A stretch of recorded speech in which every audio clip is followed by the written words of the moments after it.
Hi guys, welcome to another episode of This Week in Gaming. I'm your host, Chocolate Milk.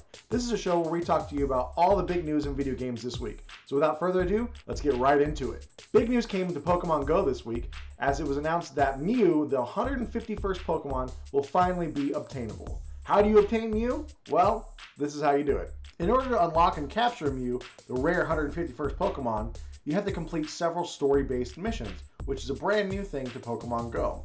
Guided by the game's resident scholar, Professor Willow, the new field research and special research quests will give players a new incentive to check in daily, as well as a new way to capture Pokemon. These field research challenges will come from swiping at Pokestops and will award players stamps upon completion. They'll involve Pokemon-related activities, according to Niantic, which probably means some sort of capture bonuses and events.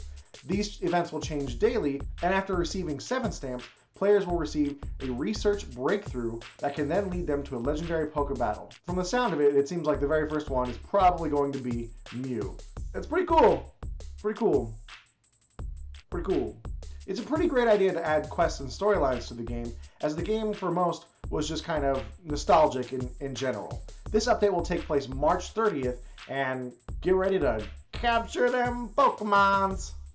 Fortnight was in the news again this week, as it is every week, as Fortnite released a new starter pack for new players, and old players, really whoever wants it. It was released this past Tuesday, March 27th, and sells for $4.99 in the Fortnite shop. It includes a cosmetic backpack, a skin, and 600 of the game's free-to-play currency called V-Bucks. It's slightly better than the normal 1,000 V-Bucks for $10, so it's a pretty good deal. It's that time of year again. The Video Game Hall of Fame nominees were released for 2018, and they include the following: Asteroids, Call of Duty, Dance Dance Revolution, Final Fantasy VII, Half-Life, John Madden Football, otherwise known as Madden, King's Quest, Metroid, Minecraft, Miss Pac-Man, Space War, and Tomb Raider. These 12 Video Game Hall of Fame finalists span decades, gaming platforms, and countries of origin, but what they all have in common is their undeniable impact on the world of gaming and pop culture, says John Paul C. Dyson, director of the Strong's International Center for the History of Electronic Games, in a news release. Whether it's a true innovator and original like Space War, a pop culture icon like Miss Pac-Man, or a game like Minecraft that's still played by millions around the world, they're among the most influential games of all time. I enjoyed many of these games. Never played Space War, but it sounds pretty cool. I mean, space and war? Alright, you got my attention. You're only missing pizza. And chocolate milk, let's be real. The Overwatch League Stage 2 came to a close this past weekend as New York XL edged out the Philadelphia Fusion in a close matchup. Philadelphia Fusion went up 2-0, and XL came around and was able to pull off the reverse sweep, kind of like what happened to them in Stage 1 against the London Spitfire. But not only did they just win Stage 2, probably the best Tracer player in the world, Sabielby, won it live. He was given the opportunity to throw out the first pitch at a Mets game, making him the first esports player to throw out an opening pitch in a Major League Baseball game. Way to go. I love seeing those two worlds collide, because this is what it's like when worlds collide. In other Overwatch news, the official Overwatch Twitter released a picture of the following. It says, Overwatch Mission Archives, File 00382, Kings Row Uprising, entered into record 7 years ago, security clearance confidential, declassified April 10th. Now that can only mean a million things, but we're all pretty sure it just means that we're going to have another Uprising event starting April 10th. There will be more than 100 loot box items to unlock that further reveal the stories of the original members of Overwatch, according to Blizzard, and for one, I'm pretty excited to see this. Can't wait to check out another Overwatch Uprising event. Do I got any fans of JRPGs and Dragon Quest? I'm one! Square Enix announced that Dragon Quest XI Echoes of an Elusive Age will release September 4th on PlayStation 4 and PC. The game was originally released in Japan last summer on Nintendo 3DS and the PlayStation 4.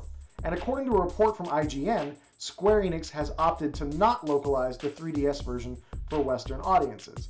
A Nintendo Switch version of Dragon Quest XI is also in the works, which was announced back in 2015, but don't expect that anytime soon. According to Square Enix, the version of Dragon Quest XI that will be released in North America and Europe will include some updates and improvements to the Japanese release. These updates include an English voiceover, Draconian Quest, a hard mode that offers additional challenges for more experienced players, overhauled menus and UI with graphical enhancements and more intuitive navigation, camera mode, which allows players to take in views of beautiful landscapes, character renders, and ferocious monsters in detail, and a new dash function and many other system enhancements such as improved character and camera movement. I'm pretty excited for this release as the game looks gorgeous and I can't wait to get my hands on it when it releases September 4th. Anybody playing No Man's Sky? I was for a bit. That space adventure game was a blast. Well, there's a new update coming for No Man's Sky players and Xbox owners. Get ready, because No Man's Sky is coming your way. The new update, called Next, is scheduled to be launched in August, and I myself would assume that the Xbox version will be launched alongside it. Hello Games isn't yet revealing details on what the next update will be, but co-founder Sean Murray says the next update was based on player feedback, and it'll also expand on story themes introduced in previous updates. We call this update Next because it's an important next step on a longer journey for us and the community.